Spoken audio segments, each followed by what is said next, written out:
challengers to the leadership of British Prime Minister Keir Starmer have backed off, at least temporarily, after a speech in which Mr Starmer promised more action on what he called Labour values. He said he would nationalise British steel and seek much closer ties to the European Union. However, he said he would not step down and plunge his country into chaos.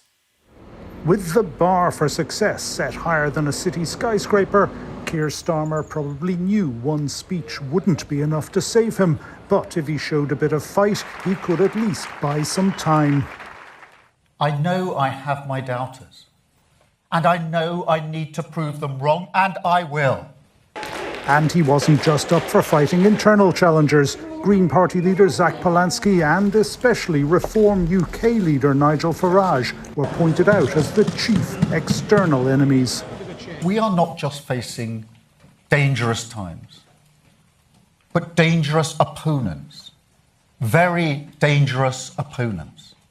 This hurts not just because Labour has done badly, but because if we don't get this right, our country will go down a very dark path.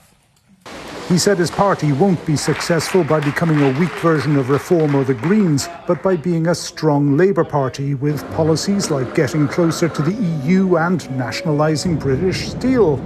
Afterwards, backbencher Catherine West backed off her plan to mount a leadership challenge to Mr Starmer, but later again said she wanted a new leader in place by September, and most polling indicated that the Mayor of Greater Manchester, Andy Burnham, could be that alternative.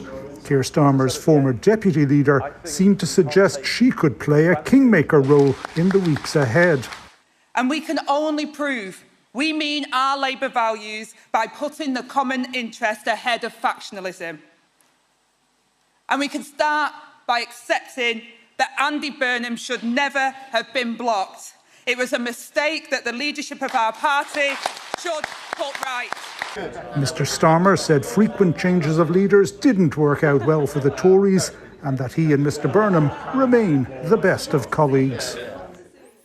Let's speak now to Sean Whelan. He's in London. As we saw there, Sean, Starmer survives for now. I suppose the question is, for how long? That is the question, Tommy. This morning, it didn't look like there was a floodgate opening of MPs coming out against him. There were about 30 over the weekend had said, maybe he ought to go, maybe it is the time. One or two of them said, definitely it's the time.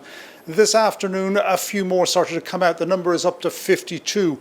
But interestingly, in the past half an hour or so, two parliamentary private secretaries, that's the lowest rank of government frontbenchers, sometimes called ministerial bag carriers, they have resigned from that government team and said it's time for Keir Starmer to go. One of them is the PPS for Wes Streeting, the health secretary, and one of the four people whose names keep coming up as leadership potentials for the Labour Party. So that is the first really significant development here. Then we had that woman, Catherine West, who came out at the weekend and said she'd put her name in the ring to try and get rid of Mr Starmer. She backed off, but then later on she came out this afternoon and said, no, I want this all wrapped up by September. Then there's all this talk about Andy Burnham. He isn't an MP. They would need to stage manage a by-election to get him in as member. There's no guarantee, of course, Labour would win a by-election after the kind of performance they had last week, but everybody would know if he was coming in to Parliament, it would be to challenge